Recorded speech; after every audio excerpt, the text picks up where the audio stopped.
बहुत बहुत शुक्रिया डॉक्टर साहब, thank you very much. Javed my dad हमारे साथ है। जावेद भाई अस्सलाम वालेकुम।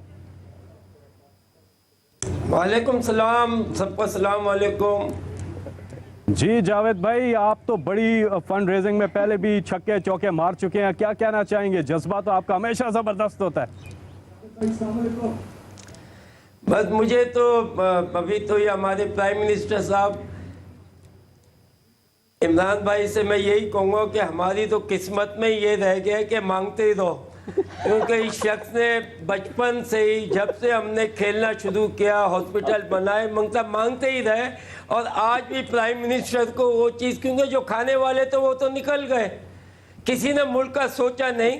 और मुझे उम्मीद है कि अब इंशाल्लाह Pakistan is in good hand, तो ये भी आजमाइश है और इंशाल्लाह निकल जाएगा।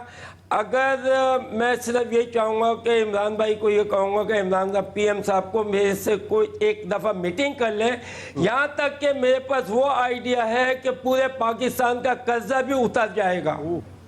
आई हैव आपको पता है कि मैं कैलकुलेटर हूँ, और मैं ये करके अभी आपने जो बातें की देखें, ये सारी चीज़ें ये अवेयरनेस की बात है। आज हमारे मुल्क में जिस तरीके से मुल्क में, जैसे इमरान भाई ने बताया कि मच्छर कॉलोनी में, वाकई हकीकत, आप हकीकत को तो समझें। इस मुल्क की हकीकत ये है कि ये वायरस नहीं रुक सकता। ये जब तक आप अपने आप को नहीं समझाएंगे, अपने आप से बात नहीं करेंगे कि मैंने नहीं जाना, मैंने नहीं निकलना, हर चीज़, लोग माशी हालत में मर गए। जब जिनके पास खाने को नहीं है वो क्या करेंगे बेचारे?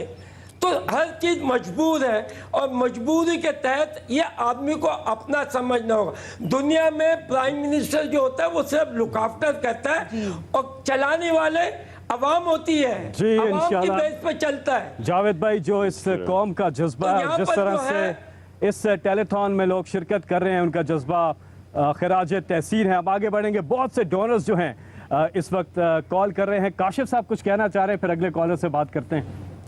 प्राइम मिनिस्टर साहब, आपने जो शौकत खानम की बात की ना, फंड रेजिंग की, मैं आज मेरे पे मेरी वालदा ने एक जिम्मेदारी लगाई, तो उन्होंने कहा कि मैंने जो डोनेशन देनी है 10 लाख की, मैं शौकत खानम के लिए देनी है, तो वो चेक तो मैं दे दूंगा इनको बाद में, but that's one crisis that you will face personally problem. लेकिन जो आप गरीब कॉलोनीज़ की बात करें, इस बात बिल्कुल समझ में आती है। जब ट्रेडर्स हमें फ़ोन करते हैं, कहते हैं सर अब ना खुले तो मर जाएंगे, बट ये चीज़ अगर फैल गई, हमारी प्रोजेक्शंस क्या हैं कि अगर ये फैलना शुरू हो गया, जो आप खुद भी ये सोच रहे हैं कि मई मुश्किल महीना होगा आपके लिए, अगर खुदा ना खास्ता आप लॉकडाउन नरम करते हैं और ये फैलती है, फिर क्या करेंगे? देखिए काशिफ, ये पहले तो ये ज़हन में डाल लें कि आप पूरा लॉकडाउन भी करेंगे ना, तो फिर भी इसने रुकना नहीं है, क्योंकि अगर रुकना होता तो रुक गई होती। यानी सिंगापुर में लॉकडाउन किया उन्होंने, खुला, फिर फैल गई। इसके साथ हमें रहना पड़ेगा। हर मुल्क ने अपनी कंडीशंस के मुताबिक एडजस्ट करना पड़ेगा। पहला तो इससे है, हमारी कोशिश ये होनी चाहिए कि जो कर्व है उसकी फैलने की, वो एकदम स्टीप ऊपर ना चली जाए। अब मुझे ये जो डॉक्टर्स की बिल्कुल ठीक बात है, क्योंकि डॉक्टर्स इस वक्त वो कम्युनिटी हैं जो बिल्कुल फ्रंट लाइंस में लड़ रहे हैं, और हमें इनका पूरा सोचना चाहिए। लेकिन और वो जो बात की मस्जिदों में या अभी रमज़ान में हम क्या करेंगे, मैं ज़रा इसका जवाब दे दूँ। देखिए, हमारे पास दो ऑप्शंस थी।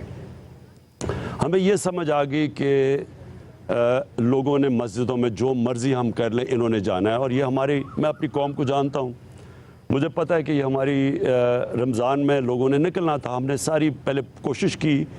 और मैं ये वाज़ेह कह दूँ कि घर में इबादत करनी चाहिए रमज़ान में, लोगों को नहीं निकलना चाहिए।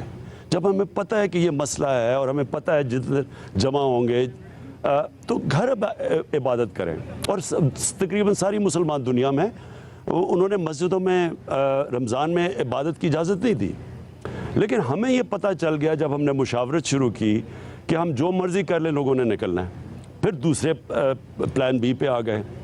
हमने जब सोचा कि अगर निकलना है तो क्या ये अच्छा लगेगा, रमज़ान के दौरान पुलिस जा रही है, नमाजियों को पकड़ के जेलों में डाल रही है, ये सारा सीन, या एक ज़िम्मेदार मुल्क बन के हम उलमा को अपील करें कि देखें, आप फिर अगर निकलना है तो एक TORs यानी कंडीशंस के बीच में जो 20 शराइत रखी कि इनके बीच में रह के निकले ताकि सोशल डिस्टेंसिंग भी हो जाए, वो कालीन जो भी चीज़ें बड़ी केयरफुली 20 पॉइंट्स बनाए गए।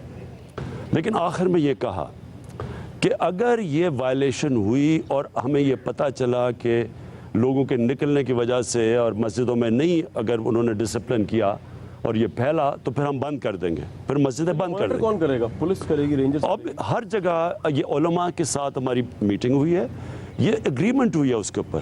तो एक तो उनके ऊपर जिम्मेदारी है, अब हमारे उलमा जिन्होंने हमें गारंटीज दी हैं इन सब पे अब जिम्मेदारी है। साहब ये तो डेली वेजर्स का इशू भी नहीं है मस्जिद में जाना, तो नहीं, आप एक्शन ले सकते थे इस पे।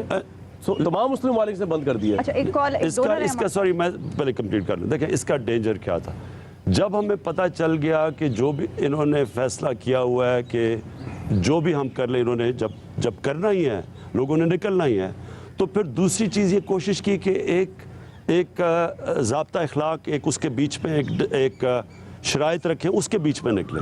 लेकिन फिर एंड में ये भी फैसला हो गया चेंज भी कर सकते हैं आप कि हम फिर इसको बंद भी कर देंगे। वायलेशन हो गया जी, अगर वायलेशन हुई तो सारे उलमा ने राइटिंग में दिया है वो कि फिर हम बंद कर सकते हैं। लेकिन सर आपका आर्गुमेंट वीक नहीं होता उलमा के सामने जब आप कहते हैं ये भी खोल रहे हैं, ये भी खोल रहे हैं, लेकिन मस्जिद बंद हो, ये आर्गुमेंट वीक हो जाएगा आपको। कहेंगे कि ये खुद यहाँ पे लोग जा सकते हैं तो हम क्यों नहीं करेंगे? यही आर्ग्यूमेंट्स उलमा ने दी कि देखें आप कंस्ट्रक्शन खोल रहे हैं, उसके साथ हम फिर SOPs दे रहे हैं कि इस तरह डिस्टेंसिंग और जो भी उनको एहतियात करनी पड़ेगी। तो उन्होंने कहा कि हमें भी वही कर दें, तो उनके पास आर्ग्यूमेंट तो थी।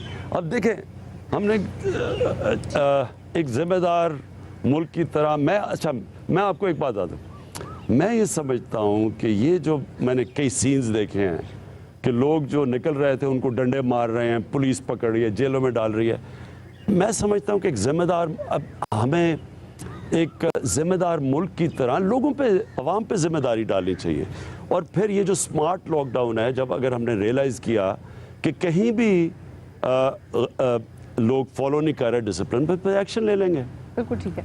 हमारे साथ डोनर है मंसूर अख्तर साहब हैं, बहाउद्दीन ज़करिया यूनिवर्सिटी के वाइस चांसलर हैं। अस्सलाम वालेकुम। वालेकुम सलाम जी। हमारे साथ प्राइम मिनिस्टर पाकिस्तान इमरान खान साहब मौजूद है, क्या डोनेट करेंगे सर? जी ये मेरे जी एम्प्लॉइज की तरफ से हमने 3 कैटेगरी बनाई, 5 से 16 1 दिन, 17 से 19 2 दिन और 20 से 22 ग्रेड की 3 दिन जी सैलरी। और ये 55,74,293 हुए। और ये जी मैं आपको एक बात बताता जाऊं, जो जज्बा है, मेरा एक माली खड़ा था, उसकी 12,000 तनख्वाह, वो 5 से छोटा है। उसने कहा सराइकी में कि मेरी आधी तनख्वाह गिन वनो, मैं आधी तनख्वाह देता हूँ। उनसे तो हमने नहीं काटा, चुके वो तो 12,000 उनकी सैलरी है, 14,000।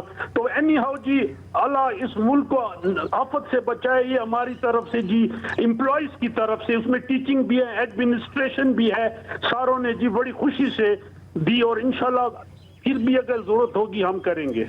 शुक्रिया जी, बहुत शुक्रिया। प्राइम मिनिस्टर, आपने अभी मैशत की बात की और बार बार दैट्स योर बिगेस्ट कंसर्न। अभी रिसेंटली आपने काफ़ी इनिशिएटिव्स भी लिए हैं गवर्नमेंट ने, लेकिन 2-3 चीज़ें थोड़ी सी ग्राउंड पे आके डिफरेंट हो जाती। आपका एक इनिशिएटिव था, आपने कहा सैलरीज वगैरह के लिए लोन मिलने चाहिए, लेकिन जब लोन अनाउंस हुए स्मॉल मीडियम एंटरप्राइजेस को, उनका इंटरेस्ट रेट आ गया 4 से 5%। ओवरऑल इंटरेस्ट रेट आप 13 से ले आए हैं, 13.25 से 9 पे ले आए हैं। I know it for a fact कि वो आपकी ज़ाती काविशों से हुआ है, गवर्नर स्टेट बैंक का मूड नहीं था नीचे लाने का, आपने करवा दिया, वो भी और नीचे होना चाहिए। लेकिन अगर इस टाइम पे भी अगर बिजनेसेस को वो इंसेंटिव्स देने में हिचकाहट होगी जिसमें पैसा नहीं लग रहा गवर्नमेंट का, लेकिन उनको इंसेंटिवाइज ज़्यादा स्ट्रांगली किया जा सकता है, तो वो क्यों नहीं हो रहा? मालिक, मैं आपको श्योर करता हूँ कि इंशाल्लाह आप इंक्रीमेंटल देखेंगे कि इंसेंटिव्स बढ़ते जाएंगे। पहले सबसे पहले तो बड़ा मुश्किल प्रॉब्लम था हमारा कंस्ट्रक्शन इंडस्ट्री को इंसेंटिव्स देना, क्योंकि देखें सबसे बड़ा एम्प्लॉयर लोगों का है एग्रीकल्चर, उसके बाद है शहरों में कंस्ट्रक्शन। और तो हमारी कोशिश ये थी कि जिधर जिधर हम ज़्यादातर लोग एम्प्लॉय हो सकें, तो कंस्ट्रक्शन इंडस्ट्री को अब तक जो हमने इंसेंटिव्स दिए वो कभी नहीं दिए, कभी पहले पाकिस्तान में नहीं मिले। अब ये जो सेकंड फेजेस में आने लगे स्मॉल और मीडियम, इसके ऊपर मुझे बड़ी खुशी है कि हमाद अज़हर बड़ा ज़बरदस्त एक प्लान लेके आ रहे हैं, आज या कल या परसों तक वो लॉन्च कर देंगे। और फिर हम और इंसेंटिवाइज करेंगे। इंशाल्लाह मेरी तो कोशिश ये है कि इंटरेस्ट रेट और भी नीचे आ जाए, लेकिन उसका वो प्रेशर पड़ जाता है कई दफ़ा एक्सचेंज रेट के ऊपर, लेकिन अल्लाह का शुक्र है इस बारी प्रेशर नहीं पड़ा। तो हमारी पूरी कोशिश है, मैं आपको श्योर करता हूँ कि असल में हमें देखें रिस्क तो है, ये इसमें कोई शक नहीं कि जैसे ही आप खोलते जाएंगे रिस्क बढ़ती जाएगी, इसमें कोई शक नहीं है। लेकिन किसी तरह अगर हम ये जो ट्रैक एंड ट्रेस है, ये सबसे बेहतर तरीका आज तक ये है कि आपके पास, और इसके लिए वॉलंटियर फोर्स चाहिए जो ट्रैक एंड इसके आपके पास बहुत लोग चाहिए इसके लिए कि और दुनिया भी आप देख लेंगे कि इसी तरफ जा रही है कि एक ही तरीका है ये, अगर आपने अपनी बिजनेसेस शुरू करनी है तो उसके साथ ट्रैक ऑन ट्रेस हो कि आप एकदम ट्रैक करें। और आप ज़बरदस्त सिस्टम है, ये बन गया हमारा जो national command and operation centre है।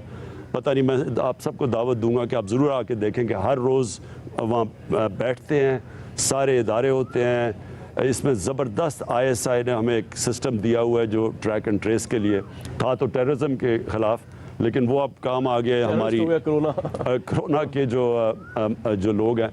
वैसे इनको हम डरा देते हैं, जो कोरोना को किसी का कोई केस आता है वो, और वो फिर वो डर के छुप जाते हैं, वो हमारे नुकसान होता है। तो इसलिए हम चाहते हैं कि लोग सामने आए, लेकिन उनको ट्रैक करके फिर उनको एकदम एक कंप्यूटर के ऊपर आर्टिफिशियल इंटेलिजेंस के ज़रिए फिर उनको ट्रैक करते रहेंगे। आपकी इन्फॉर्मेशन। और हमारे साथ एक और कॉलर हैं, और जी अस्सलाम वालेकुम।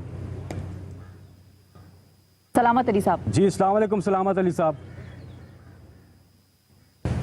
सलामत बोल रहा हूँ जी, फैसलाबाद से तौसीफ ग्रुप का चेयरमैन हूँ, और मैं और मेरे दोस्त की तरफ से यूके से 2 करोड़ रुपया हम माशाल्लाह वज़ीर आज़म साहब को, फिर गवर्नर साहब देंगे। पहले भी हम गवर्नर साहब को 3